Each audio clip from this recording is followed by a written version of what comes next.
The Blockchain New Zealand podcast is brought to you by Easy Crypto. 5 years ago, a passionate bunch of Kiwis created Easy Crypto in New Zealand to enable Kiwis and others to buy and sell cryptocurrency. The Easy Crypto website is simple and straightforward. They have heaps of great educational content that caters to both beginners and experts and are very transparent about fees. You can buy crypto with New Zealand dollars or with your credit card and get crypto sent directly to your wallet. Investing in cryptocurrency can of course be risky, so always do your own research. Visit easycrypto.com to start your crypto journey today. Simon, thanks for taking the time this morning, and good to finally hook this up with you and be able to have a chat. It's great to finally make time to have this catch up. So I'm just looking at the date now, we're about exactly 1 month out from an election, and that's why I wanted to talk to you today. So you're running this campaign about orange pilling New Zealand Parliament. And, when I first saw it a couple of months ago pop up on Twitter, I kind of did a double take. I was like, oh, hang on, this doesn't, it didn't necessarily fit with my conception of New Zealand that someone would be attempting to run this campaign in New Zealand. Of course, that's just from my preconceptions. And so I wanted to just, get into it and maybe start with what does orange pilling mean? Like, what is that all about? And is it like drinking the Kool-Aid? Well, I hope actually it's almost the opposite of drinking the Kool-Aid, where, drinking the Kool-Aid is taking on somebody's perspective as your own without having done any due diligence or any consideration or taken any real consideration of reality or looked critically at what is being offered as a philosophy, as a course of action, that kind of thing. Whereas orange pilling, I feel, and at least I would hope, reflects literally the opposite. Like, it is asking people to look at something objectively, which they have not necessarily done before. And I actually look back to one of my first ever podcast episodes that I recorded when I was starting my journey as a Bitcoin professional. And I talked with that host about Plato's cave and how our financial system is kind of like, is the only world we've ever been shown, right? And in that world, we're told that inflation at around about 2% is a good thing. We're told that central banks and their role in creating and managing the money supply, and that the quasi-government entities that are banks being in charge of issuing money through a debt-based system is objectively, or is the best way to manage the money supply in an economy. And then along comes a completely left field alternative financial system in Bitcoin, and it forces you to look more objectively at what we're being offered actually delivers to us, and what it delivers is massive inequality. It creates what we call the Cantillon effect, which is that that's inequality that's created through unfair access to new capital that's created through expansion of the money supply. And it's what's driving a huge financial wedge through the haves and have-nots in not just our society in New Zealand, but globally. And so orange pilling as a process is asking people to compare and contrast these two financial systems. And when people do that, what I tend to find is that it's very hard to ignore the downside in the system that we kind of currently live under, and really hard to ignore the upside that's offered in a Bitcoin-based system. Yeah, I mean, I like how you turn that around. The idea, I say it in jest, but the idea of drinking the Kool-Aid, right, is that, like you said, you don't do any due diligence, and you're joining a movement, or you're going along with the crowd, or you're sold a lie. And although it's like a nice meme, orange pilling really just is asking you to do your own research.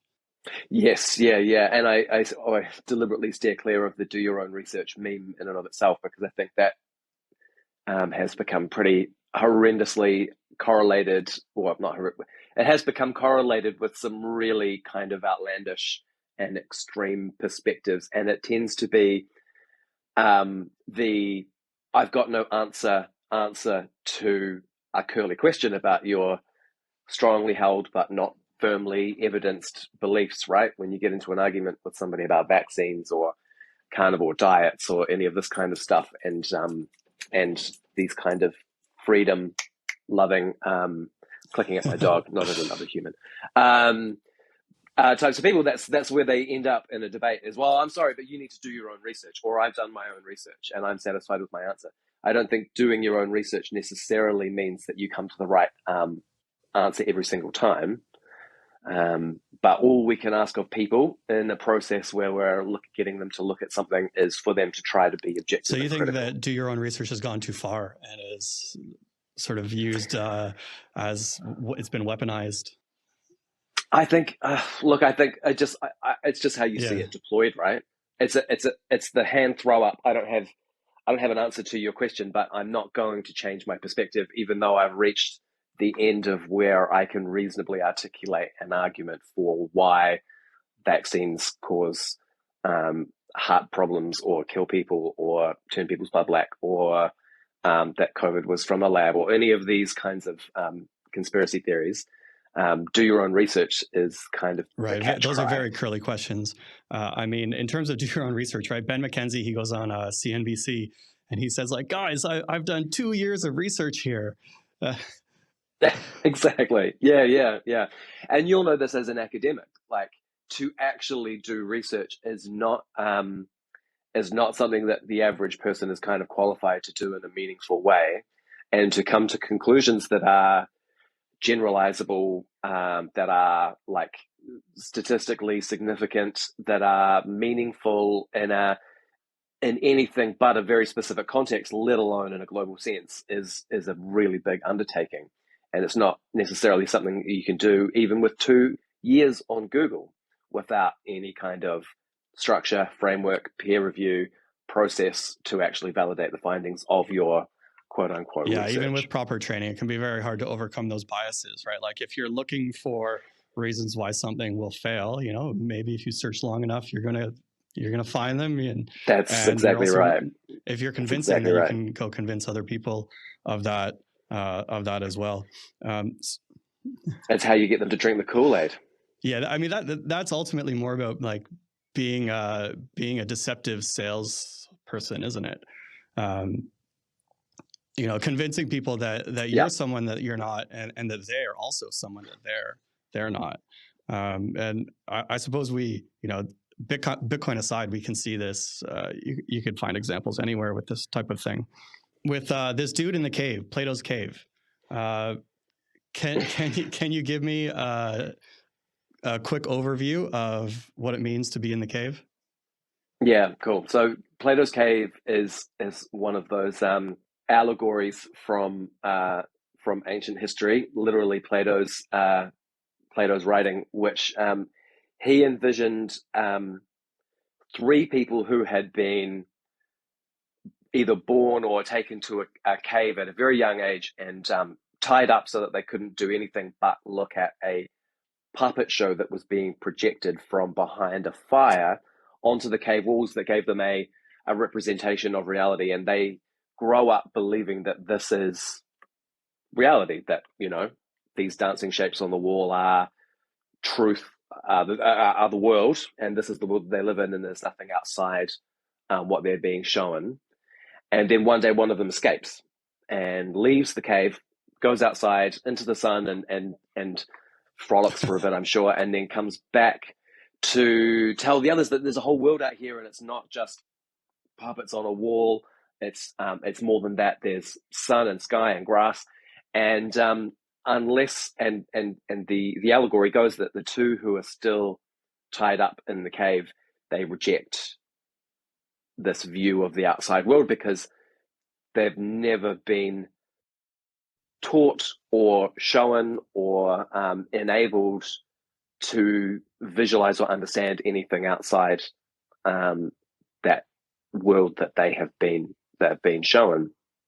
And it's an allegory for the fact that your environment shapes who you are, and it affects your conception of reality. And it's only once you're able to step outside it and look back on it that you can ever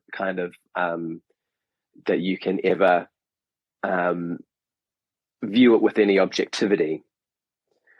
And so that's what I'm kind of saying about the financial system, is that until, you're given a meaningful alternative to a debt-based financial system as a fuel for growth, you don't question it. And then you find that somebody presents you with an alternative, which is, Bitcoin, a deflationary monetary system that's based on, proof of work rather than issuance of debt. It's far easier to find the flaws and understand why it creates the problems in the system that it does than when you're completely confined to it. And, there's a good book which is worth a read called Why the Yuppie Elite Reject Bitcoin, when they should be Bitcoin's perfect target market, right? They're all digitally capable and interested and have grown up with an internet and the digitization of everything. But Bitcoin still doesn't resonate in the way that you might expect. And it's because they are, entrenched in a system which would require them leaving an awful lot behind to fully transition to something new, even though it is perfectly aligned with the way that, Are these Gen Z folks they've been raised. Only on the elite side? Or is it slightly... Yeah, and millennials, and it's people who grew up in a digital world. I remember a time before the internet, but only just. Yeah. But I'm still as fully digitized as anybody you could ever imagine. But for some reason, Bitcoin and it as a system resonated with me very kind of firmly. For a number of reasons, but yeah, there's a whole bunch of people who I would have expected. What I've never understood is why every single IT professional in the world isn't a Bitcoin millionaire. I would have thought that it would be exactly aligned with the kind of way that people who work in computers and computer science live their entire lives day to day, but they're not. That's Plenty right. of them are happy to let it go as a kind of, a cult or a crypto bros kind of, flash in the pan fad. It kind of gets into this other side of money.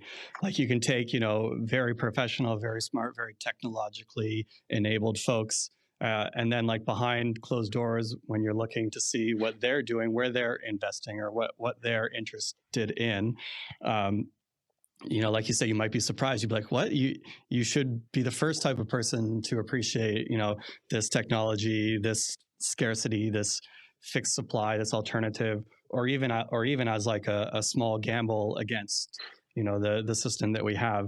But I think it goes to say a lot about how, we just aren't open about money. We're not open. Like you don't necessarily go around asking people what they're doing with their money.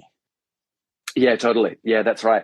And, I think it's probably, you kind of elucidated a key point here, which is the reason is most people aren't experts in economics or well-versed in the history of money, or have kind of acknowledged that there's any kind of potential flaw in a system which at its base is about the creation of a promissory note or a token that is simply for the means of exchanging goods and services. But what we need to realize about money is that it is an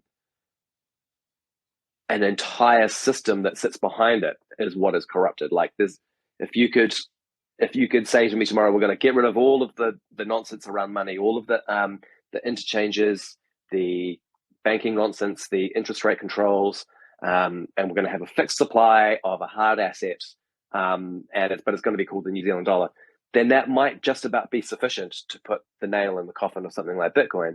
But that's not going to happen. This system is entrenched, and there is so much wealth that is inherently tied to the way that the system functions, that all that stuff is here to stay unless you dismantle it and recreate something better elsewhere. This is one of the attacks, or one of the threats to Bitcoin, or some people say it's the only threat to Bitcoin, is that if we take like a modern wealthy nation and they completely rewrite their own monetary financial system, as you mentioned, that could potentially, be the one threat. Yeah, exactly right. I mean,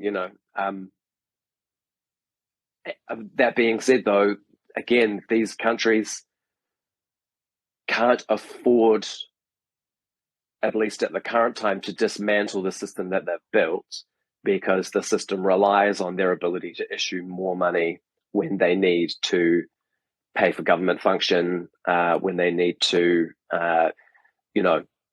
represent like they've grown an economy that is entirely, almost entirely services and property based. I'd love to see it. It'd be a fascinating experiment, but the reality is with developed countries, they're also risk averse to this kind of change. Do you mean services and property as opposed to commodity? Yeah, well, I mean, the developed economies of the world have outsourced the genuine creation of value through manufacturing, or the development of new supply of property, and they've outsourced that to the developing world, China, yep, and Bangladesh and India and other countries that now are the manufacturing base for the entire planet, and the energy sink that comes along with being a manufacturing nation. And now we just build services on top of debt, on top of property, and are grinding the value of every single dollar into the ground by issuing more and more and more debt every year and every cycle and every post-recessionary cycle. I mean, I hear what you're saying, but how you sound like a crazy person, right? I know. It's so difficult. Ask somebody whose interest rate went from 2.8% to 8.2% between the times that they were required to fix, yep, their interest rate, as to whether or not everything's great. Yep. Especially on borrowings of $1 million or more. So we've been in the cave now for about 90 years this month. It was 1833, the RBNZ was established. And, I had to look it up. Of course, I don't remember this, but prior to that, New Zealand was on a little bit of a gold standard for a while. They were operating de facto through the British pounds. And yeah, so, I mean, there's almost no one alive today that, could answer any questions about that era. And if they could, they were tiny. They were small children. That's right. How are we going to convince folks that there's more outside the cave? And are politicians a good place to start? Yeah. So this is, I think the opportunity to do it, or to orange pill countries, whole countries, needs to come from both the top, and that's why, the campaign, because those are your big levers, is when you get politicians to understand why the system operates the way it does and why that is or isn't a good thing, and what an alternative system offers, but also from the grassroots, which is getting small businesses and individuals who make decisions about how to send and receive money between, the population of a country, to also recognize the opportunity. And that, I think, has been Bitcoin's success story to date, is in convincing individuals that this is a better alternative. And there is a 300 million plus strong network of these individuals around the world, and growing at the rate that only a network effect can kind of give you. So, soon it will be 500 million, and then it will be a billion, and then it will be whole continents, and then it will be the entire world will at least understand and be happy to send and receive value in Bitcoin. At the top end, at the level of governments, it's really important that the regulatory way is clear for this to occur, right? We do see whole governments trying to ban Bitcoin, and that would make it much, much harder to build, obviously, much, much harder to build the kinds of services on top of Bitcoin that allow people to interact with it in a meaningful way, in a way that adds value to them in their lives. At the moment, it's great. I had lunch with somebody this week down here in Christchurch. He came up from Queenstown. We had lunch, and he bought lunch, and I sent him Bitcoin to pay him back for that. At the moment, those are kind of the only sorts of transactions that kind of occur on the Bitcoin network. Obviously, that's how it was envisioned, was as peer-to-peer cash. But eventually, we need really genuinely functional and well-integrated point of sale systems so that people can take Bitcoin over the counter at their stores, so that they can pay their suppliers in Bitcoin, and so that people can send and receive in the kinds of currencies that they want, because there's no borders to Bitcoin. So if you wanted to send the same sats between you and I, which we could do literally over this video call, sending the same sats to somebody in El Salvador or somebody in Nigeria or somewhere in Europe or United States. So we'll need services that kind of allow them to then utilize those sats in their jurisdictions as well. And you can imagine how unlocking that kind of seamlessness in exchange and remittance unlocks so much potential globally for collaboration, for trade, for reducing the friction in doing all of those things, but also reducing inequality in a financial system that currently draws, arbitrary geographic borders around people's ability to send and receive money.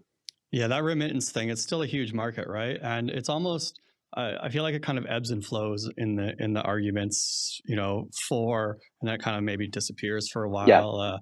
Yeah. But for sure, that's not going away. No, well, global remittances is a $600 billion a year industry. So largely migrant workers around the world send money home. They take risky or low-paying jobs in other countries because there's no work in their country, or the work is even more risky or dangerous. They're often undocumented. They're often housed or fed in poor conditions. Often their passports are confiscated, and often they're paid in cash, which means they have to take risks in sending money back to their families back in their home countries. So that often means either sending physical cash. It often means using a remittance service like a Western Union or a MoneyGram or any of those. And the average commission on those transactions is 8% or more. Africa is the most expensive continent to send money to, with an average cost per transaction of 20%. Something like 12% of those transactions get lost.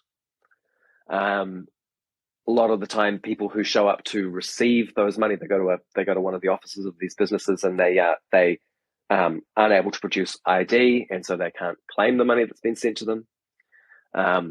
Bitcoin offers a way for those people to send and receive every single sat, every single instance of value that they earned and is available to send back. And I saw it well articulated in an article the other day, who said that the ability to store your wealth should be a human right. And at the moment, it's not, because we have a system, again, that only 1.5 billion people out of 8 point something on the world actually have access to. So we in New Zealand, Australia, UK, United States, we enjoy a level of financial service that is only available to the top 20% of the planet. The middle 50%, so about 4.5 billion people, they are what we call underbanked, which means they may have access to like rudimentary banking system services like remittance corridors, like a bank account in some instances at the top end. And then the bottom kind of 2 billion people have access to absolutely no banking services at all. Some of that's geographic. There aren't many ANZs in the middle of Mongolia, but also in a lot of instances, they just don't have enough money to make them worth doing business with. And that's, part of the engine that banks are. They harvest billions of dollars from economies globally, and they only do business with you if they can charge you fees to make offering those services with it. With Bitcoin, you can store your wealth in 12 words in your head. You can store it on a piece of paper. If you've got access to the internet once a week or once a month, you can still store and access and send and receive value without incurring any fees unless you need to interact with the network. And so as an enabler of that sort of human right and kind of human, kind of equity and dignity, it's a game changer. I would agree with you. 100% it has to be a human right. Also access to banking or being able to choose how you transact financially. Exactly. There's 8.7 women in Afghanistan that are prohibited from having a bank account by law. 8.7% million women in Afghanistan. And so a lot of them will use not even a high-end smartphone, just a very cheap smartphone, and they transact on the Lightning Network using Bitcoin between themselves to, exchange items, to settle accounts, and it's not technically a bank account, and it's something that they can easily hide from, authorities that would seek to continue to oppress them. Yep.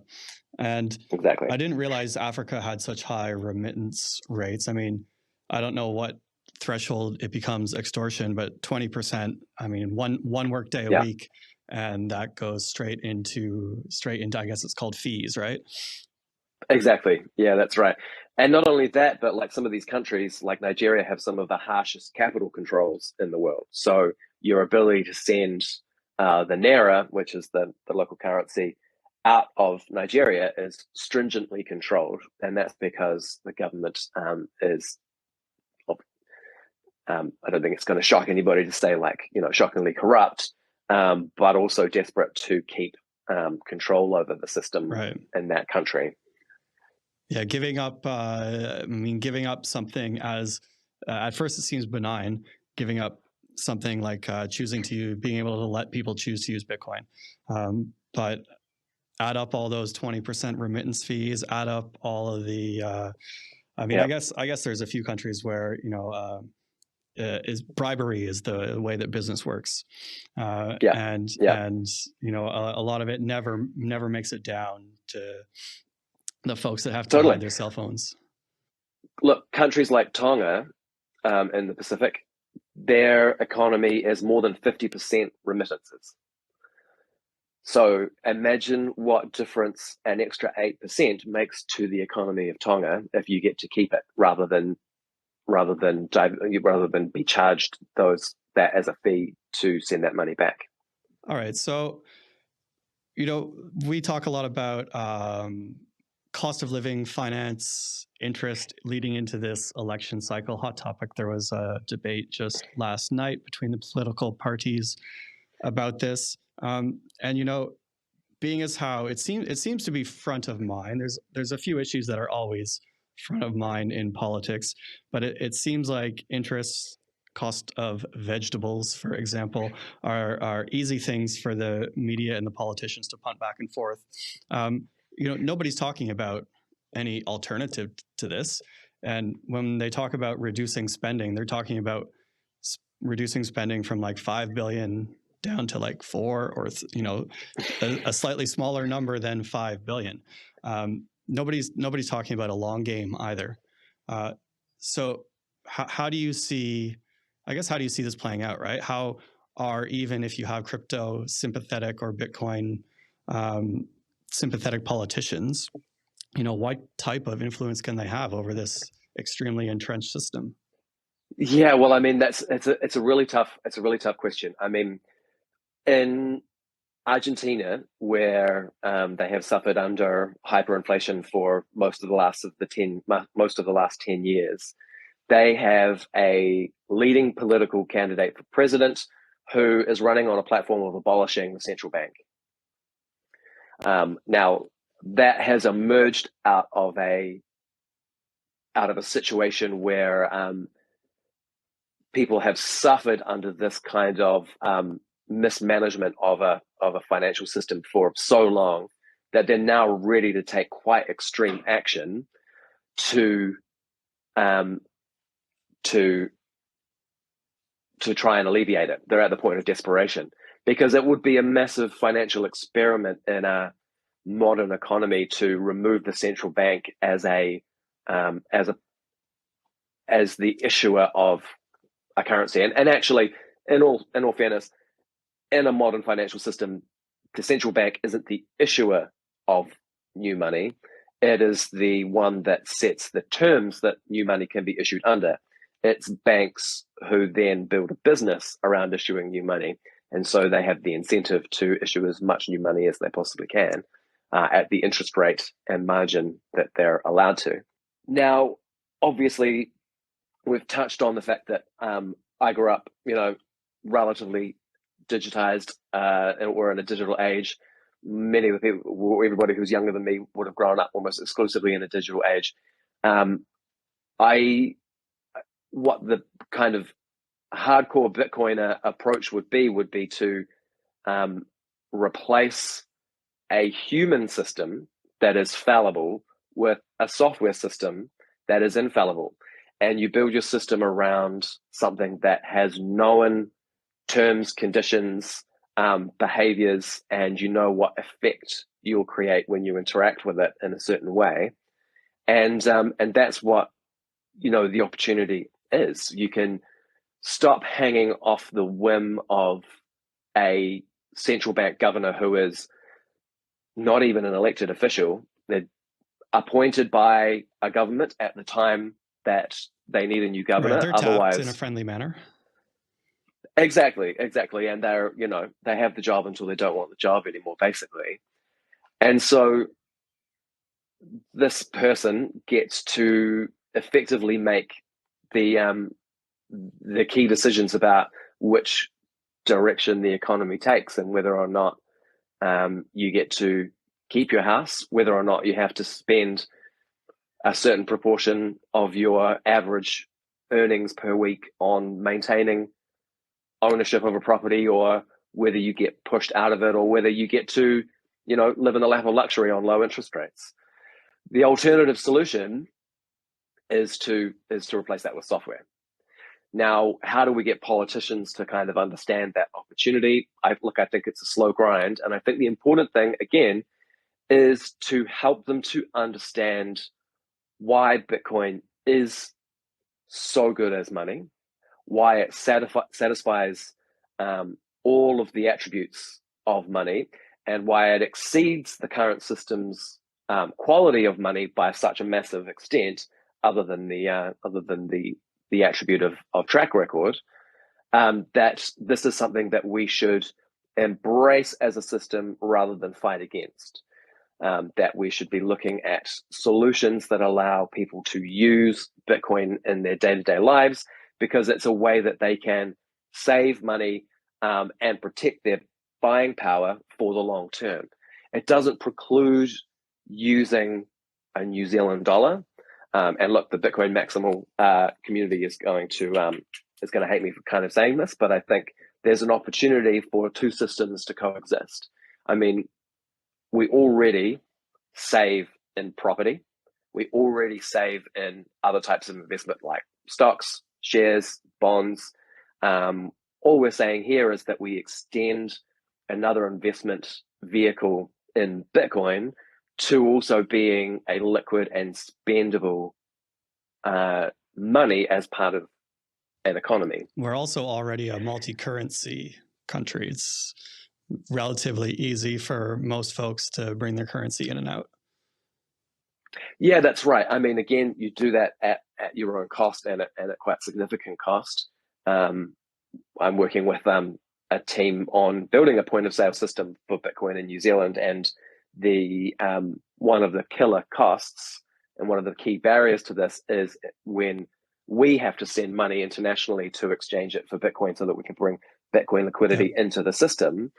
There's a massive cost attributed with that, and it's in the order of 0.5 to 2%, depending on which service you use. But of course, a lot of the cheaper services won't allow you to transact with Bitcoin. And this is what I'm saying.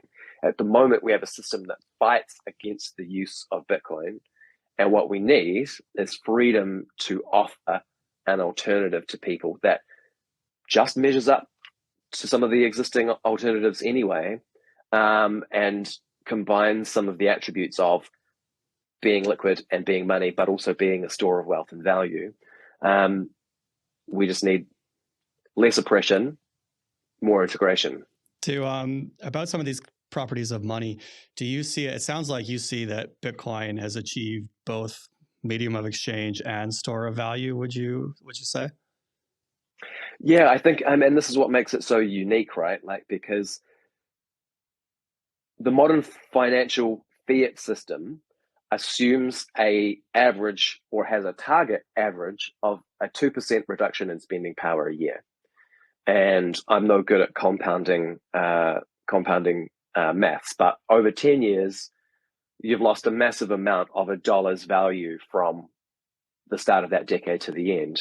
With Bitcoin, it's a deflationary system. There is more scarcity over time. Less and less Bitcoin is issued every block over time, and we will eventually get to the point where so little is issued that effectively the Bitcoin in the system is what's there to spend. And so you can count on the scarcity increasing, and you can count on the value of Bitcoin going up over time. Yes, there's short-term volatility, but 80% of the volatility in Bitcoin is in the upwards direction. But also, as a medium of exchange, it's inherently simple to exchange. I can send it to you over a video chat, as I said before. I could send it to somebody else using little more than a piece of paper or the words that I store in my head. And it's a universal means of exchange globally. We can do it on any type of device. We can do it on any type of internet connection. It satisfies those attributes extremely well. Unlike a New Zealand dollar, try spending a New Zealand dollar in Sweden. Try spending a pound in the Congo. Try spending a euro in the United States. They're mediums of exchange with pretty hard limits. Bitcoin is acceptable and sendable anywhere.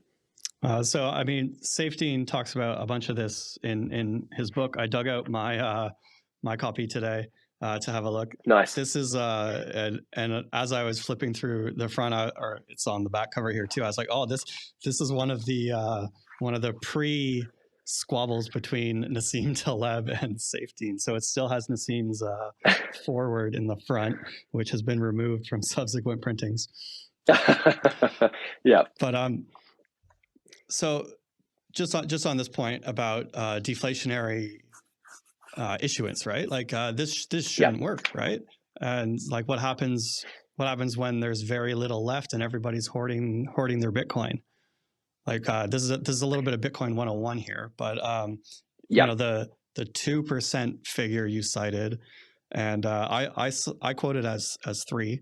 I think in practice it's more like 4 to 20 or something much bigger. And it depends what you buy in a given year, right? If you bought a house or if you were looking to buy a house at any time over the last decade, your inflation rate is far higher than a person who just bought fruits and vegetables and went to the supermarket.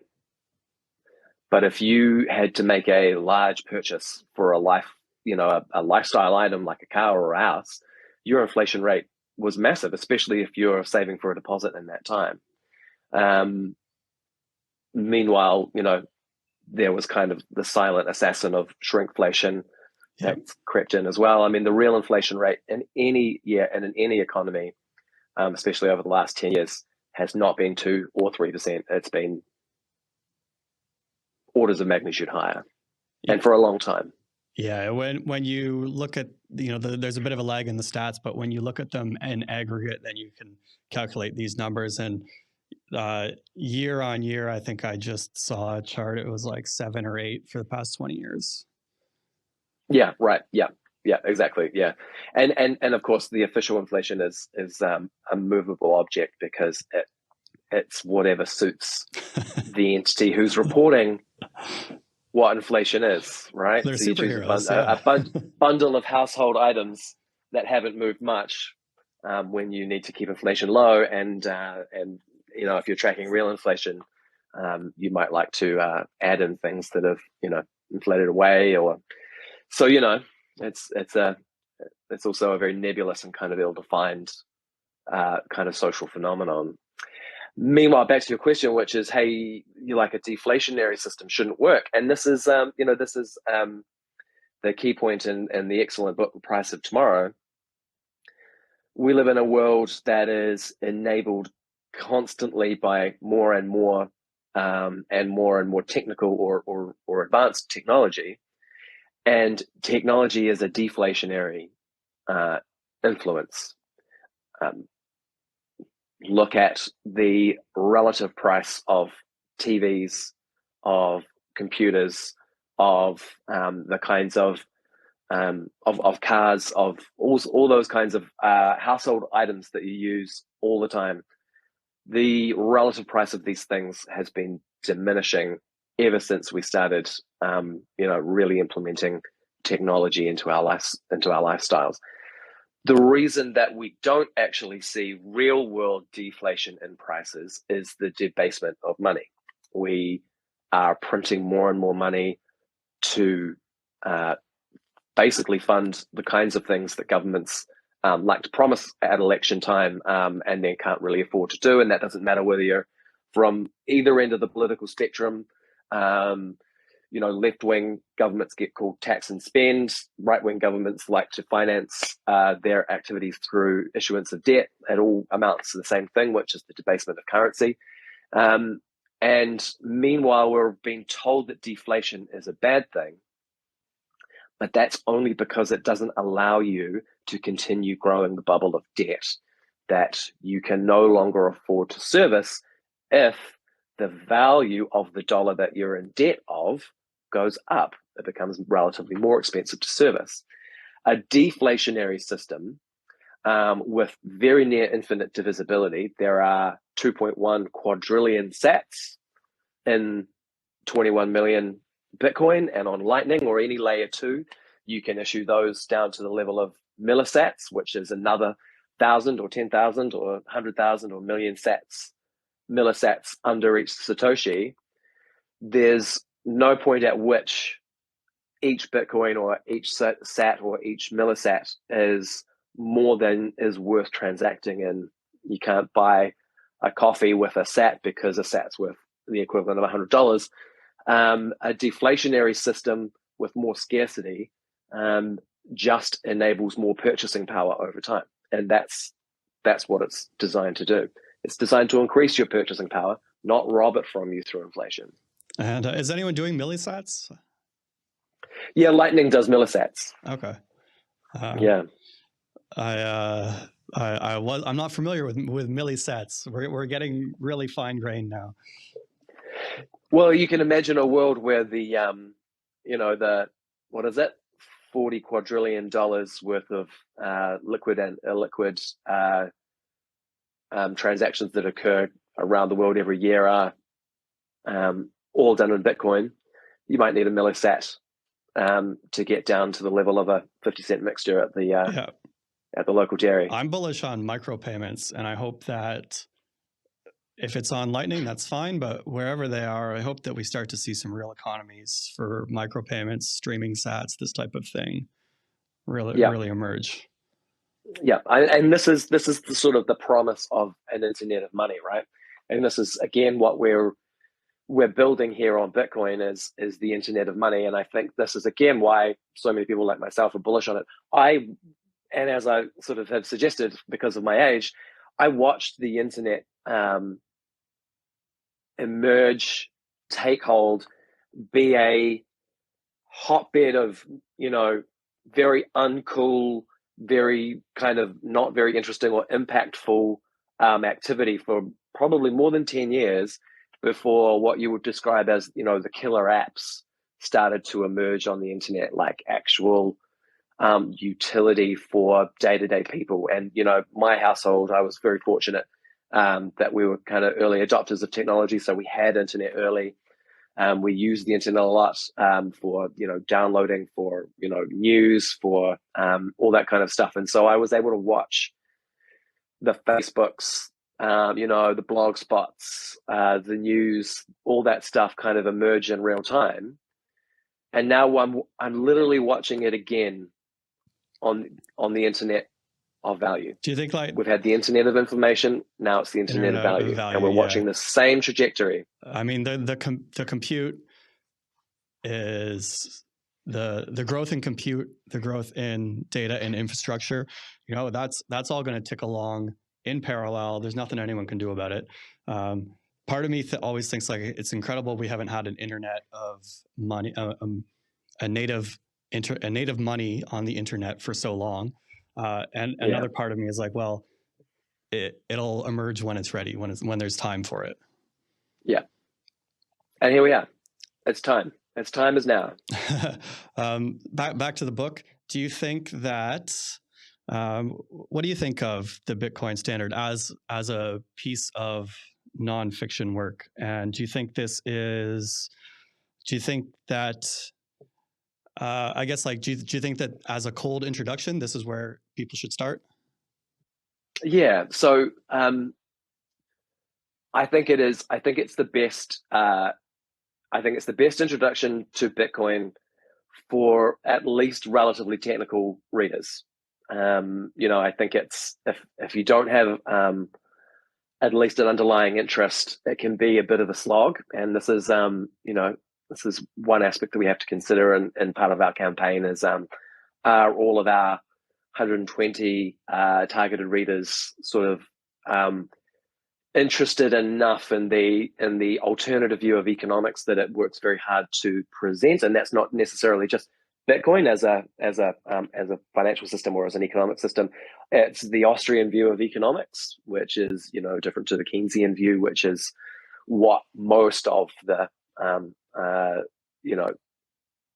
taken as rote economic principles that policy is based on, is Keynesian economics. And so what we're toying with for our campaign is that we may well split our purchase of books down party lines, and we may purchase the Bitcoin Standard for the right-wing side of Parliament, and we might purchase the new book by Jason Mayer called The Progressive's Case for Bitcoin, which does an extremely good job of looking at Bitcoin less from the hard Austrian economics, which is relatively right-wing in its kind of view, which is very hard on government spending as a way of creating value in an economy, and does a very good, and the Progressive Case does a very good job of explaining why Bitcoin creates a more fair and equitable financial system, and why the current system drives inequality into society. And so that's something that we're toying with at the moment. We want to make sure that that's okay with our existing and future donors as well. So this is something that we will be updating our campaign to reflect, because it's not necessarily what our original donors bought into, but the book hadn't come out at that time. Right. I had a feeling you were going to say that. Yeah. I haven't read that one, so unfortunately I can't keep up on on that point. But by progressive, we're talking more liberal. Is that right? Yeah, that's right. Yeah. And I mean, I try really hard to not kind of plot myself on the horseshoe of politics because I don't really like any of them, to be perfectly honest with you. And I don't consider myself particularly political. Hence, trying to supplant most of politics with a piece of software. But I think that we still have to play to the audience, and Safety has some very strong, and again, he does. Do your own research. He's hardcore. Do your own research views on climate change and that kind of thing. So I certainly wouldn't want to put too many of his other personal perspective and views in front of the Green Party, for example. That would be the best possible way to undermine the message of his book, would be to have Chloe Spalbrook look him up on climate change. So it may well be that there is Don't do that, Chloe. Well, exactly. There may be a better way to address this. And I come back to what's the actual reason for this campaign. It's certainly to get our government to acknowledge that Bitcoin is a serious, developing, and forceful change in finance and fintech and monetary systems globally and locally. And it is to hopefully orange pill some of these politicians. It is hopefully to get a certain percentage of them to even open it. But on the other side, it is also the opportunity to create some publicity in New Zealand for Bitcoin, to demonstrate that we're a group of people who are organized, that we have a voice, that we have an articulated philosophy, that we have a view on how things can and should be run, and that we are prepared to engage in a meaningful and good faith discussion about how this thing, this entity, this software, this network, this group of people, this asset can add value to New Zealand and shouldn't be fought against. It should be embraced, brought into the system, to run alongside it for as long as it's necessary to see which one actually delivers the most value to people. You gotta be careful there, Simon. Organization's a dangerous word. We're a decentralized organization, certainly. But, Bitcoin is our group, right? They're the most incredible community you could ever hope to engage with. No Bitcoiner has ever told me no. That's a truthful statement. I traveled through Asia earlier this year. I met with Bitcoin groups in every single country and city that I went to. They were always keen to have me along. They were keen to organize meetups around my schedule. They changed dates and meetups. They wanted to know what we're doing. They wanted to know how they can help. And it's the same going in the other direction. I put New Zealand and Australian Bitcoin communities together. If somebody needs help setting up a Lightning node, nobody has ever refused a request like that. We might not be a formal organization, but we are organized and committed to the development and the adoption of Bitcoin. And so, yeah, I agree that word organization is something that we have to be careful around with Bitcoin, because it doesn't have an ownership structure. It doesn't have a group that manages it. And that's what differentiates it from other crypto, is that it doesn't have a foundation or a VC-backed company that has a vested interest in harvesting value from it. It is just pristine public infrastructure that allows anybody who is motivated or interested to contribute. It's very positive, very optimistic, very well put. I think that might be a good place to wrap. I got one rapid fire question for you today, okay. And that is, who is Satoshi? Oof, that's really hard. I have really, I have avoided really kind of commenting on this because I think whatever you say, it's going to be wrong. My real theory is that it's actually somebody we don't know or have never heard of.